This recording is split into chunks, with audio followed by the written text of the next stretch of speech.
ನಮಸ್ಕಾರ ಸ್ನೇಹಿತರೆ, ಇವತ್ತು ಒಂದು ಅದ್ಭುತವಾದಂತಹ ಸಸ್ಯದ ಬಗ್ಗೆ ತಿಳ್ಕೊಳ್ಳೋಣ. ಬಹುಶಃ ಇದು ಸುಮಾರು ಜನ ಹಳ್ಳಿಗಾಡು ಪ್ರದೇಶದಲ್ಲಿರೋರು ಗೊತ್ತು. ಯಾಕಂದ್ರೆ ಇದನ್ನ ಕಸಬರಿಕೆಯಾಗಿ ನಮ್ಮ ಹಿರಿಯರು ಪೂರ್ವಜರು ಬಳಸ್ತಾ ಇದ್ರು.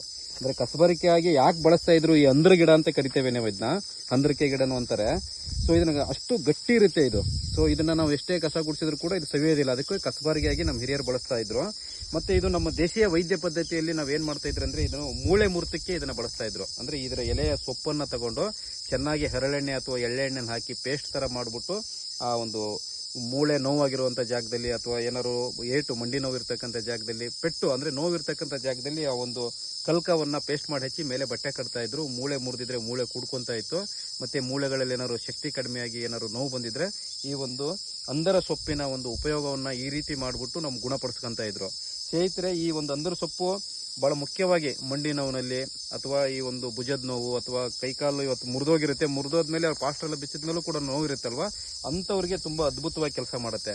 ಸೊ ನಮ್ಮ ಚಿಕಿತ್ಸಾ ಪದ್ಧತಿಯಲ್ಲಿ ನಾವು ಅಂದರ ಸೊಪ್ಪು ಮತ್ತೆ ಎಲೆಹುರಿ ಗಿಡ ಅಂತ ಬರುತ್ತೆ, ಮತ್ತೆ ಮಂಗೂರ್ ಬಳ್ಳಿ ಅಂತ ಬರುತ್ತೆ, ಅದು ಅಸ್ಥಿ ಸಮಾರಿಕ ಅಂತಾರೆ. ಅಸ್ಥಿ ಸಮಾರಿಕ ಅಂದ್ರೆ ಅದು ಮೂಳೆಗಳಿಗೆ ತುಂಬಾ ಒಳ್ಳೇದು.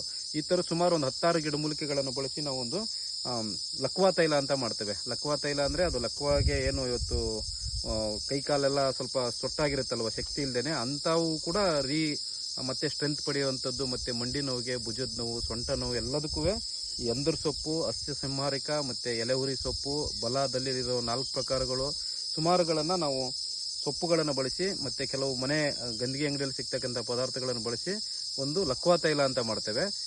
ಸ್ನೇಹಿತರೆ, ಈ ಅಂದರ್ ಸೊಪ್ಪು ಮತ್ತೆ ಬೇರೆ ಬೇರೆ ಸಸ್ಯಗಳನ್ನು ಬಳಸಿ ಮಾಡಿರ್ತಕ್ಕಂಥ ನೋವಿನ ಎಣ್ಣೆ ಬೇಕಾದ್ರೆ ನೀವು ಕೆಳಗಿನ ನಂಬರ್ಗೆ ಸಂಪರ್ಕ ಮಾಡಿ ತಗೋಬಹುದು. ಇಲ್ಲ ಈ ಅಂದರ್ ಸೊಪ್ಪು ಒಂದೇನೆ ನೀವು ಎಳ್ಳೆಣ್ಣೆ, ಹೊಂಗೆ ಎಣ್ಣೆ, ಬೇವಿನ ಎಣ್ಣೆ ಮತ್ತೆ ಕೊಬ್ಬರಿ ಎಣ್ಣೆ 4 ತರದ ಎಣ್ಣೆ ಈಕ್ವಲ್ ಕ್ವಾಂಟಿಟಿ ಹಾಕಿ ಇದೊಂದು 4-5 ಹಿಡಿ ಸೊಪ್ಪು ಹಾಕಿ ಕುದಿಸಿ ಕೂಡ ನೀವು ಅದನ್ನ ಬಳಸಬಹುದು ಅಂತ ಹೇಳ್ತಾ, ಈ ಅಂದ್ರ ಗಿಡವನ್ನ ನೀವು ಈ ರೀತಿ ನೋವಿಗೆ ಬಳಸ್ಕೊಳ್ಳಿ ಅಂತ ಹೇಳ್ತಾ ಎಲ್ಲರಿಗೂ ನಮಸ್ಕಾರ.